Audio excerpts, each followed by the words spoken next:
I'm 52 years old, and for most of my life I've played it safe. Love, to me, was steady and predictable, like the ticking of a reliable old clock. I married young, raised 2 children, and poured myself into the life we built together. I never looked twice at anyone else, never strayed from the path I thought was right. I believed if you did everything right, nothing could shake the ground beneath you. But I was wrong.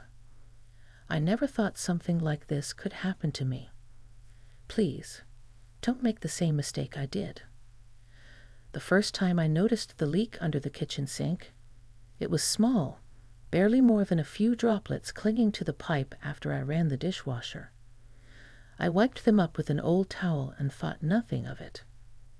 But a few days later, I found a puddle creeping along the tile, soaking into the edges of the rug I kept by the sink. That's when I knew I needed help. My husband, Greg, was out of town for work, some conference in Chicago. I hated when he traveled. The house always felt bigger, emptier, especially now that both our kids were grown and living hours away.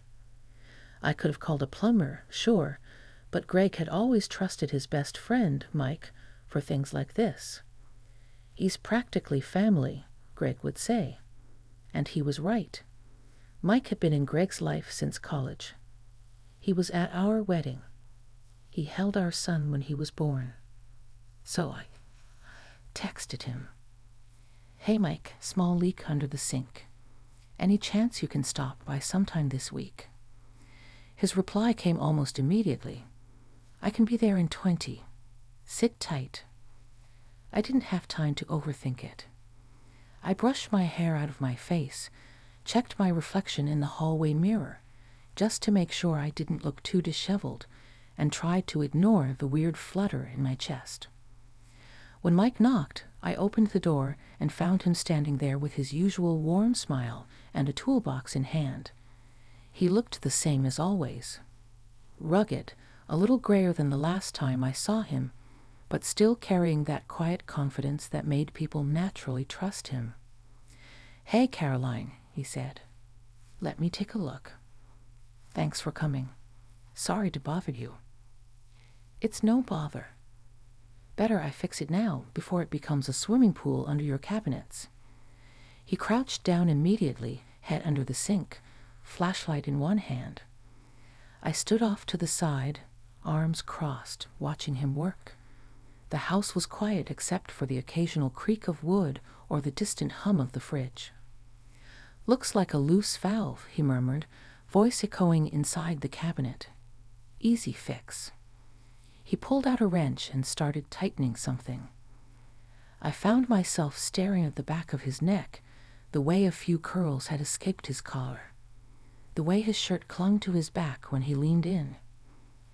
I looked away, suddenly embarrassed at my own thoughts.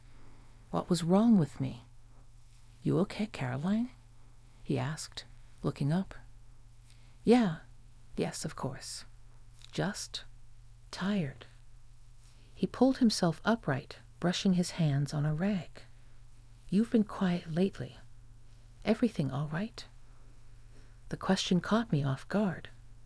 I hadn't realized how long it had been since someone asked how I was, not in a casual, polite way, but in a way that meant they actually wanted to know. "I'm fine," I said automatically. But my voice didn't sound convincing, even to me. He tilted his head. "You sure? You look like you're carrying a lot." I let out a small laugh, trying to push away the emotions suddenly swelling in my chest. "It's just been a strange year, that's all. The kids moved out. Greg's been traveling more. And the house gets so quiet sometimes, I can hear myself thinking." He didn't smile. He just looked at me with those steady eyes that had always unnerved me a little, not because they were intense, but because they saw too much. "I know what you mean," he said softly. "After my divorce, I used to sit on the couch at night and just listen to the silence. It can get real loud when you don't have anyone to talk to." I nodded, feeling the air thicken between us. not in a threatening way. It was gentle, but heavy. "You ever feel like you're disappearing?" I asked. He didn't respond right away. Then he reached over, slowly, and placed his hand over mine on the counter. "Only when I start pretending I'm fine." My breath caught. His hand was warm, familiar, but it felt different this time, like something unspoken had suddenly come to the surface, something neither of us had prepared for. I should have pulled away. I didn't. Instead, I looked down at our hands, then up at his face.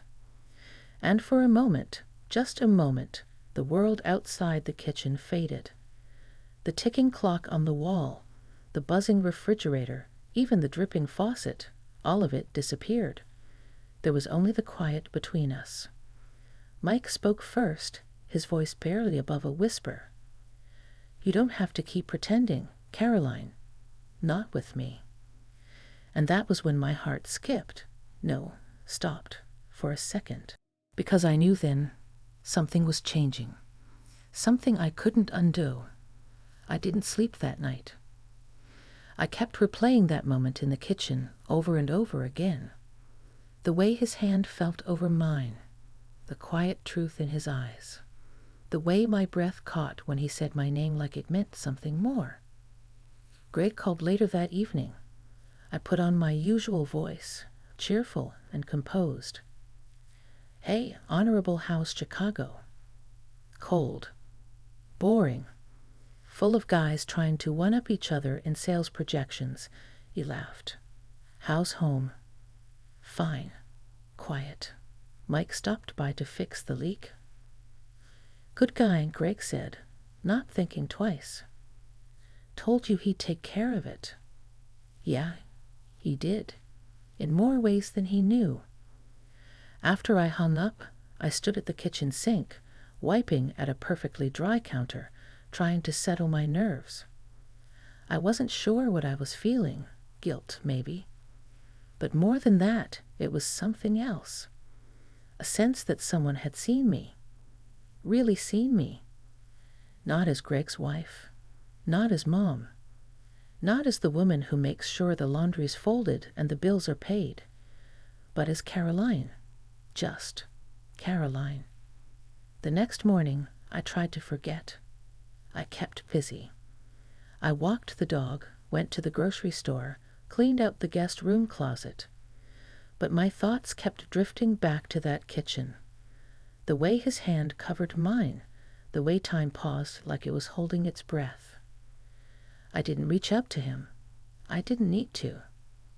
He texted first. "Hey, you okay?" Just those 3 words, but they hit me like a wave. I stared at the message longer than I should have before replying. "I don't know. Maybe. Can we talk?"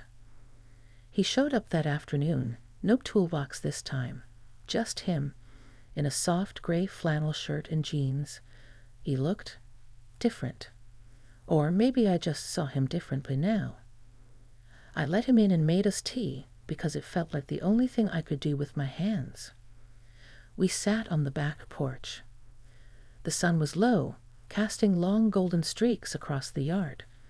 The air was crisp but not cold, the kind of autumn breeze that carries the scent of dry leaves and something faintly sweet. "I didn't mean to cross a line," he said, cupping the mug in both hands. I saw something in your face, Caroline. Something I recognized." I nodded, eyes down. "You didn't cross a line. Or maybe you did. But I didn't stop you." Silence again. The kind of silence that doesn't need filling. The kind that wraps around you like a blanket when the world feels too loud. "I've been lonely," I said after a moment. "Not unhappy, not exactly. But just fading. Like I've been living behind a pane of glass, watching everything go by, but not touching it." He looked at me carefully, as if weighing each word before saying anything. "I think we both have. There was something comforting in that, in knowing I wasn't the only one sleepwalking through my days. But there was also a danger to it, like recognizing a hunger in someone else that mirrors your own. "I don't want to mess anything up," I said quietly. "This life I've built, it may not be thrilling, but it's solid, safe." "Yeah," he said, "but sometimes safe can start to feel like a cage." I looked at him then, really looked. There was something behind his eyes. Regret, maybe, or longing, or both. "Do you remember that summer at Lake Lanier?" he asked suddenly. "The one where the four of us rented that cabin." I smiled, caught off guard. "Of course. You and Greg spent the whole time trying to beat each other at fishing. And you spent the whole time reading by the water," he said, smiling too. "You were always there when I got back, bare feet in the sand, hair pulled up in that messy bun." I felt a warmth crawl up my chest. "I didn't think you noticed." I noticed everything. I didn't know what to say to that. It felt like stepping onto a narrow bridge in the fog, one step, and I'd be somewhere I couldn't return from. He leaned in slightly, his voice softer now. "I'm not asking for anything, Caroline. I'm not trying to start something reckless. But if you ever need someone to talk to, someone who remembers who you are, I'm here. No judgment. No expectations." That part broke something open in me. Because the truth was, I wanted someone to remember who I used to be. Before motherhood, before middle age crept in, before I became invisible even in my own home. We sat there a while longer, sipping tea as the light faded, and when he left, he didn't try to touch me again. He just squeezed my hand, once, and gave me a look that said everything he couldn't say out loud. When the door closed behind him, I stood in the quiet and placed my hand over my chest. It was still beating, but it didn't feel the same anymore. The days that followed were strange. Not dramatic, not full of chaos or confrontation, just quietly different. Like waking up and finding the furniture has been rearranged just slightly. You can still move around, but something feels off. I went back to my routines. Morning coffee on the porch, tidying the kitchen, walking Sadie down Maple Street and back. Greg came home from Chicago 2 days later, kissed me on the cheek, told me he missed me, and unpacked like nothing had changed. But I had. I started noticing things I used to ignore. The way Greg didn't really look at me when he talked. How dinner conversation was more about logistics than connection. How we used to laugh, really laugh, over silly things, and now we just reported our days to each other like coworkers in a shared office. I didn't blame him. This wasn't his fault. We just drifted. And once you start to see the distance, it's impossible to unsee it. Mike didn't reach out again, and I didn't message him either. Not because I didn't want to, but because I needed space to understand what was happening inside me. Then came Friday. Greg had dinner plans with a client, some last-minute thing he couldn't get out of.